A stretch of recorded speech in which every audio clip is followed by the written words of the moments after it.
Hello everyone, welcome to Spinta. Today we are going to conduct a deep dive into a model answer for an IELTS Academic Writing Task 1.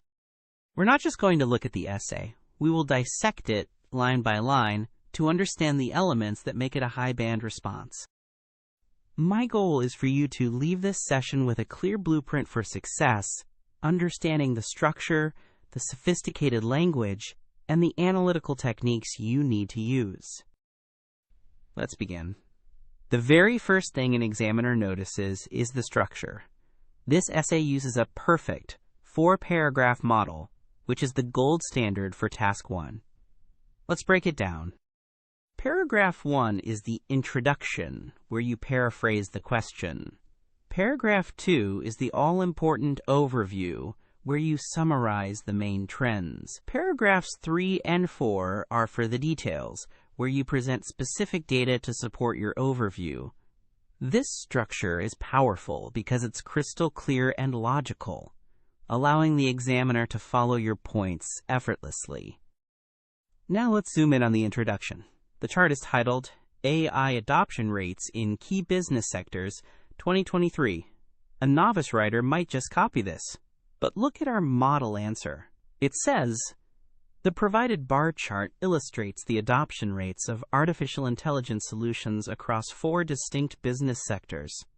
It has masterfully paraphrased using high-quality synonyms, illustrates 4 shows solutions for the implied meaning of AI, and distinct business sectors 4 key business sectors. This immediately signals strong language skills.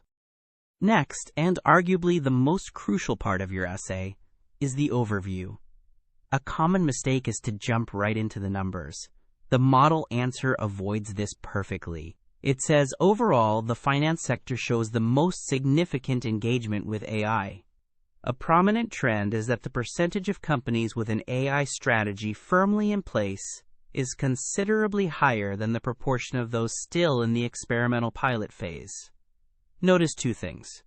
First, no numbers. The overview is for the big picture only.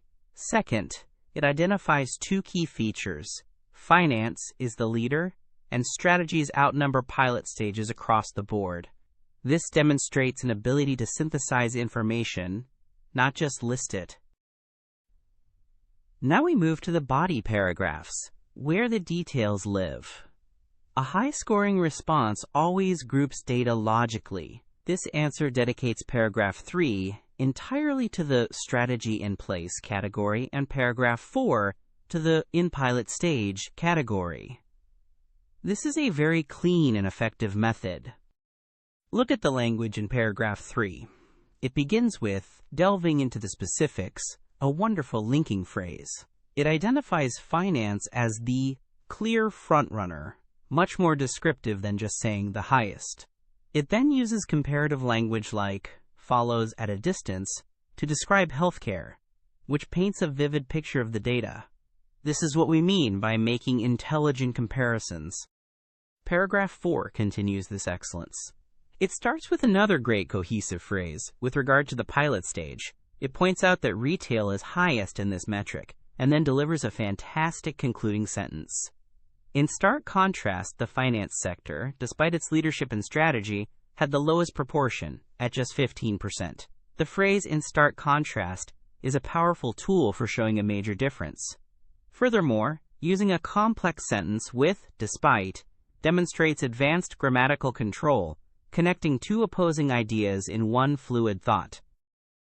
Let's talk more about the vocabulary, or lexical resource. The essay is filled with it. Instead of simple words, we see phrases like significant engagement, prominent trend, considerably higher, and clear frontrunner. This academic vocabulary elevates the entire response and is precisely what examiners reward. Finally, let's consider task achievement. The essay does exactly what is required. It reports the data from the chart, makes comparisons, and highlights the key features. Crucially, it does not offer any personal opinions or speculate on asterisk why the numbers are as they are. For instance, It doesn't say finance is highest probably because they have more money, ficundatiers. That would be speculation. In Task 1, you are a data reporter, not a commentator. So, to summarize, this is a model answer due to its flawless structure, its insightful overview, its logical grouping of details, and its rich, sophisticated use of comparative and academic language. This is your target. I encourage you to study this structure and these phrases. Practice them until they become second nature. This is how you will write a high-scoring Task 1 response. Don't forget to subscribe to this channel for regular updates and more content on test preparation. And also visit www.spinta.org for more mock tests.